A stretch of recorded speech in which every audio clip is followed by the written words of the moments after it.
Welcome back, guys.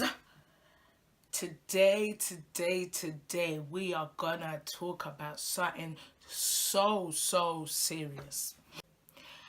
I think there are too many lukewarm Christians out here.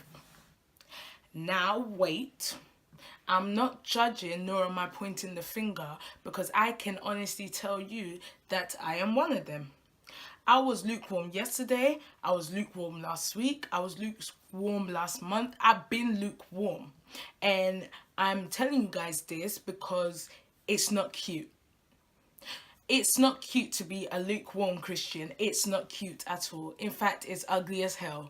It is ugly. It's an ugly thing. It's an ugly trait, and we need to get rid of it. As Christians, we need to stop being lukewarm. Some of you may ask, what is being lukewarm? So the best way I can describe being lukewarm is, I don't know if some of you drink tea, but I love a good cup of tea and I love a good cup of coffee, right? So I'd stick my kettle on, I'd put all the ingredients I need to put into my tea or my coffee in the cup and prepared it and whatever, and I'd wait. While I'm waiting, the kettle is boiling. So you made me think. I think there are too many lukewarm Christians out here. Now, wait. I'm not judging nor am I pointing the finger because I can honestly tell you that I am one of them. I was lukewarm yesterday, I was lukewarm last week, I was lukewarm last month. I've been lukewarm. And I'm telling you guys this because it's not cute. It's not cute to be a lukewarm Christian. It's not cute at all. In fact, it's ugly as hell. It is ugly. It's an ugly thing. It's an ugly trait, and we need to get rid of it. As Christians, we need to stop being lukewarm. Some of you may ask, what is being lukewarm? So the best way I can describe being lukewarm is, I don't know if some of you drink tea, but I love a good cup of tea and I love a good cup of coffee, right? So I'd stick my kettle on, I'd put all the ingredients I need to put into my tea or my coffee in the cup and prepared it and whatever, and I'd wait. While I'm waiting, the kettle is boiling. So you put the kettle into my cup of tea that has my tea bag, my sugar and whatnot. I then pour it in. I'm expecting that water to be hot. I pour my milk in, I stir it, and I take a sip. Now, I take a sip, and let's just say the water is warm enough for me to drink it all in one gulp. You get that disgusting feeling in your mouth like you just want to gag because you're not expecting that cup of tea to be warm. You're expecting it to be piping hot, that when you take a sip, it actually burns your tongue. That's the feeling. Yeah, that's the feeling God gets when you present your lukewarm self in his midst. I just feel like we're letting ourselves go. We're not taking this Christianity seriously. We're thinking it's a walk in the park. We only want to take it serious when the poo hits the fan. That's when we want to take it seriously. That's when we want to fast. That's when we want to pay our tithes. That's when we want to attend church. That's when we want to fellowship. That's when we want to take it seriously. When technically we should be taking it seriously from day dot. From the day you said to Christ, I give you my life. I commit my life to you. When you committed your life to Christ, from then, that's when you should have been piping hot every single day. Now, I know it's very hard to stay hot 24/7, especially when life is kicking your ass. I know it's hard to stay hot. And it's kind of frustrating. It's frustrating for me because I'm trying to be heavy hand on heart for Christ, but then I allow the world to get me down, and I shouldn't even allow that. Why are we worried? Why are we going to bed angry? Why are we getting annoyed and staying annoyed? There's one thing getting annoyed, but there's another thing staying annoyed. It's not cute, guys. It's not cute. we need to start being more on fire for Christ. We need to start being more on fire for Christ. The same way that there are certain individuals that are more on fire for when the new episode of Love and Hip Hop comes out, the same way there are people that are on fire when the new episodes of How to Get Away with Murder come out. It's the same kind of fire God wants you to have for him. Like, he wants you to be that kind of fire. Like, he wants you to be piping hot. And it's not the hardest thing in the world to do, you know. It's really not. Like, he gives you so many tools for you to be on fire for him. For one, God has installed a talent in every individual in this world. Have you ever taken time out of your day to ask God, what is the talents you bestowed upon me? Some people were born singers. Some people were born preachers. Some people were born to empower people. You might be to empower people. You might find yourself as that friend that's always been able to uplift your friends and uplift their spirit. And no matter what they're going through, when they listen to the words you say, they automatically feel like a brand new person, and then they feel like they can overthrow Oprah. Like, that might be your talent. Your talent might be able to do hair. What you doing? What I'm trying to say is, whatever talent you have, what are you doing with it? But Christ has given you this talent that will open every door you need. Any door you need, this talent will open for you. But you don't want to invest in yourself. You don't want to invest in Christ. You don't want to do the things he's asked you to do. But yet, when you're in trouble, you want him to give you an answer. You want him to break down doors. You want him to move barriers. You want him to move mountains. But you don't want to do a little thing, guys, using the talent he gave you to help the world. You don't want to do that. I see it as a lot of us, are asking God for £1 million miracle. But we're asking him with a £1 faith level. It's unfair. What really grinds my gears? What really grinds my gears, It's unfair to be this hardcore, absolutely amazing Christian behind closed doors. That's cool. That's good, because what you do in the secret is what he likes. However, your life outside in the public is not portraying what you're doing behind closed doors. That's unfair. That's very unfair.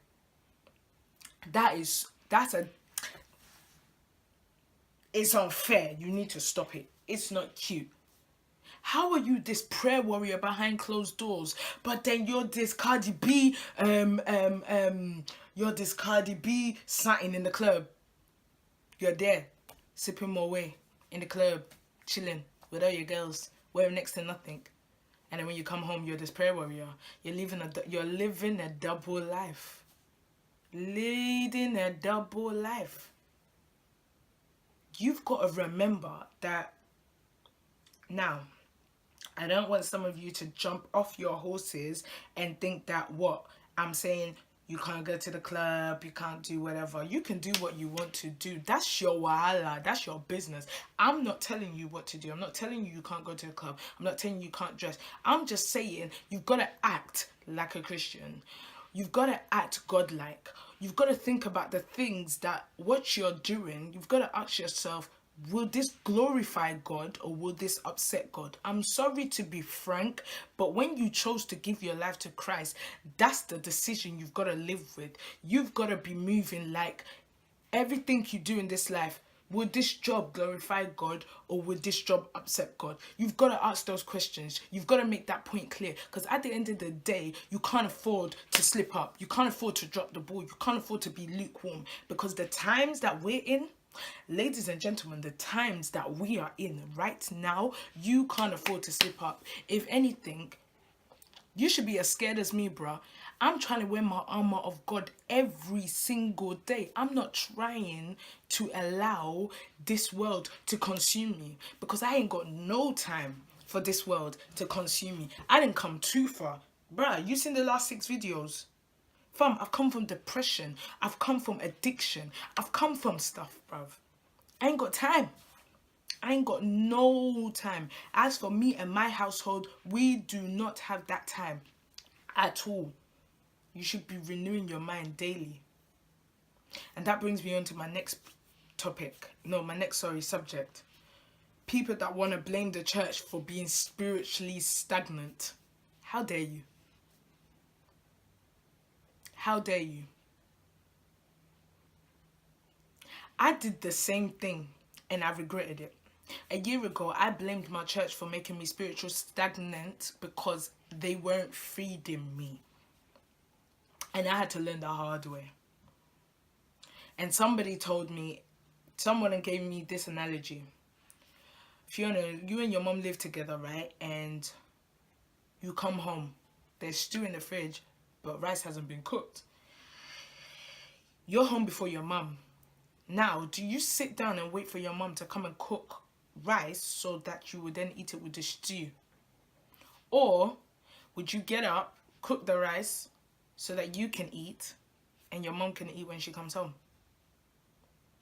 Now, I know a lot of you will be making that rice because you're hungry. You got up and you made the rice because you were hungry. You knew that you needed to eat. You knew that you needed to satisfy your hunger, so you made rice. Why is it that when you know your spirit is yearning for the word, you don't go and pick up your Bible? Or you don't go and watch a sermon? Or you don't go and fellowship with other Christ-like individuals? You're waiting for your pastor on Sunday to sprinkle a little bit of Jesus in your life. What happened to reading the word Monday to Saturday? Or are we just Christ-like people that go to church on Sundays and then Monday to Saturday we're of the world? Is that what we're doing now? I was taught that if I want to be fed, I go and feed myself. And whoever feeds me on top is a bonus. If you want that relationship with Christ, you as an individual have to make that commitment. He is not going to force you. He might nudge you a bit, but he's not going to force you to build a relationship with him. That is for you to make that decision. You put in the work with Christ. You read the Bible and apply it to your life. And then when you go to church, that's an extra bonus. So that even sometimes if the word doesn't marinate with your spirit, you have fed yourself to an ultimate level that you can still walk out of church and be content. Not, my pastor didn't preach the word I needed him to preach today. Like, my spirit's not growing. I'm going to move to another church because my spirit's just lacking. What are you doing with your church? Are you involved in ministry in your church? Are you part of the workforce in your church? Do you give back to your church? You're saying the church doesn't do this and the church doesn't do that and whatnot and whatnot. But what are you doing for your church? What are you doing for your church? Because maybe they need help. Maybe they need somebody to tell them, you know what? What you're speaking about is not marinating with me. Can you help me on certain issues? Or what you're speaking about is not sitting well with the youth. Can we talk about more things that the youth are going through? Are you giving advice? Are you giving examples? Are you getting involved? No. But you are talking the most with your loud mouth and your long throat. You are talking, but you're not doing nothing. You can talk about all these things, but we're not doing nothing about it. And that's my problem. Lukewarm Christians. And I'm making a vow from now that I'm not going to be lukewarm anymore. I'm not going to live my life like I am part of the world and I'm part of Christ as well. I'm not here to serve two masters. I'm here to serve one. Be that girl that all she ever does is talk about Christ. That's cool, because all I'm going to do is talk about Christ. I'm going to whittle him into any conversation I can, because I don't know what seeds I'm sowing. But all I know is that I'm trying to be a farmer out here. I'm trying to grow those seeds. You understand? I know that it might be my job to sow a seed in somebody's life and water another seed that somebody else has sown in somebody else's life. I know. It's cool. Everybody has their time where they come to Christ. But all I'm saying is that if you're an individual that's already given their life to Christ, stop slipping back into the world because it's not cute. Stop looking back on the things that you used to do and like do them in the secret and think that nobody can see. Christ can see everything you're doing. Stop doing it. It's not cute. Choose which master you want to serve, because now it's annoying. It's annoying. There are people that are looking up to several individuals that are Christians, and they're looking up to them. And if you're doing stuff in the club, you're putting them off. Or you're feeding them the perception that, oh, you know, I can be a Christian, but I can also be a free spirit and do what I want. I just want you to ponder on 3 questions. I just wanted to ask you, look, just 3 questions. Number 1, what are you doing with the gifts God has given you? Ask yourself that question. What are you seriously doing with the gifts God has given you? Number 2, how are you uplifting God in your life daily? What are you doing? And when I mean uplifting God, like I mean glorifying him. So that could be reading a sermon, that could be reading a devotional, that could be simply reading your Bible, that could be telling somebody about Christ, that could be being nice to somebody at work that you're not normally nice with, that could be anything that glorifies God. What are you doing daily that glorifies God? And are you doing something daily that glorifies God? And the last question I want to ask you guys is, are you telling people about Christ, or are you keeping him for yourself? Because that's another big thing. You can't expect people to come about Christ if they don't know who he is. And the best way of people to know who he is through your eyes and through your perceptions. Hence why I'm doing these videos. Hence why I'm doing my blogs. Hence why I have my website. Because I know that this video is helping at least one person. And if I know that this video is helping at least one person, then my job is done for today. Because I'm telling you lot about Christ. I am helping you to build your own personal relationship with him. And I'm not going to stop until everybody's doing it. I know that's a bit vague, but I'm not going to stop until I take my last breath. I'm not going to stop doing these videos. I'm not going to stop writing my blogs. I'm not going to stop tweeting, Snapchatting, and FaceTiming everything about Christ. Try and absolutely speak Christ in every day of everything I'm doing. Speaking positivity in everything I'm doing. And I'm starting to see that a lot of my sisters are doing that as well. So I have my sisters obviously on the Bible app. Devotionals like 7:30, 7 o'clock in the morning. It prompts me to read my Bible. It prompts me. It actually helps me. It prompts me to read my Bible, because I know that when we wake up, we're quite busy. We're quite all over the place because we're getting ready for work and we're making our coffee or our tea to walk out the door, and then thinking about the music we're going to listen to on the train. So sometimes it doesn't prompt us. But seeing those notifications of my friends and my families reading the Bible at them times in the morning, it prompts me to, like, yeah, Fiona, as soon as you finish your eyebrows, you best open that Bible app. Like, and I do it daily.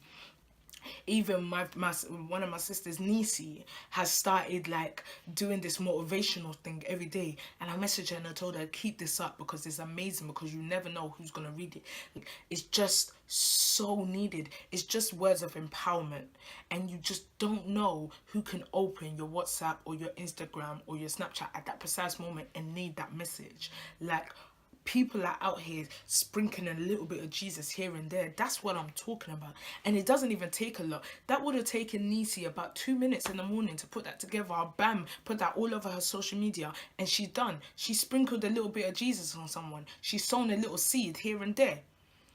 And then I've got another sister, Jess, who's doing her blogs, absolutely killing it, sprinkling Jesus here and there. And I've noticed what Jess does as well, which is absolutely amazing, is she's on her Instagram, she's actually got Bible verses in there, and you find yourself reading it and thinking, that's actually smart, because you go and like her picture and you read the Bible verse and you're like, you smart.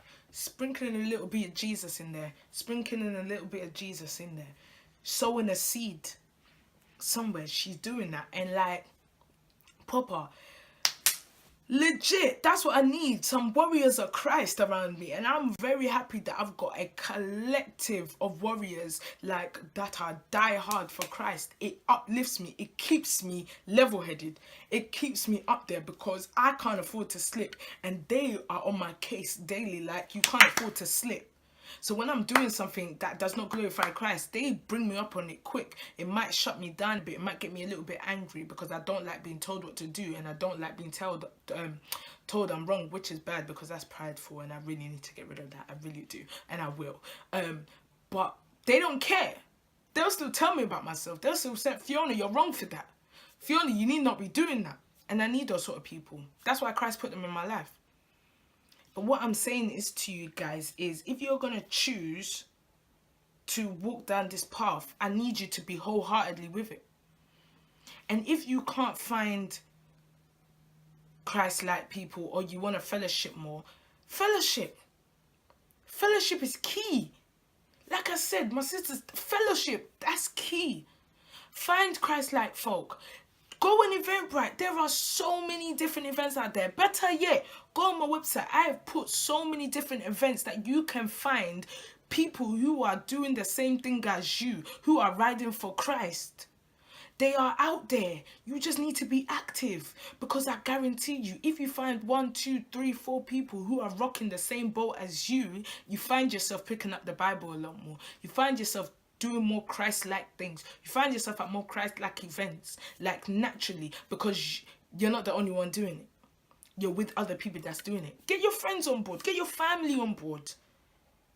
Teach your family about Christ. That's the first place to start. I'm sowing a seed, sowing a seed, sowing a seed, sowing a seed, and somebody else is going to water that seed, and somebody else is going to nurture that seed, and somebody else is going to cradle that seed when it grows up into a beautiful flower or a batch of tomatoes. So all I'm asking you to do is, if you're on fire for God, be on fire for God. Don't be half-hearted in this. We ain't got time for half-hearted Christians. We ain't got time for lukewarm Christians. Be about this. So, on that note, I want to say thank you for watching my video. Sorry I came across very passionate, but it's just something that needed to be said. So, on that note, I want to say thank you for watching my video. Sorry I came across very passionate, but it's just something that needed to be said. I hope it never offended anybody. Share this with your friends, guys. Share this with your friends that maybe haven't come to know Christ yet or want to know more about him and want to just a step into it. Then share the videos, guys. Don't save them for yourself. What are you doing? Don't keep them to yourself. Share them, bro. Sharing is caring. What are you doing? Come on, share this tin. But yeah, anyways, guys, I want to say God bless and thank you for watching once again. And I'll see you next week with, I don't know, let's see what the Holy Spirit lands in my heart and we'll go from that notion. Anyways, take care, God bless, and keep striving for Jesus.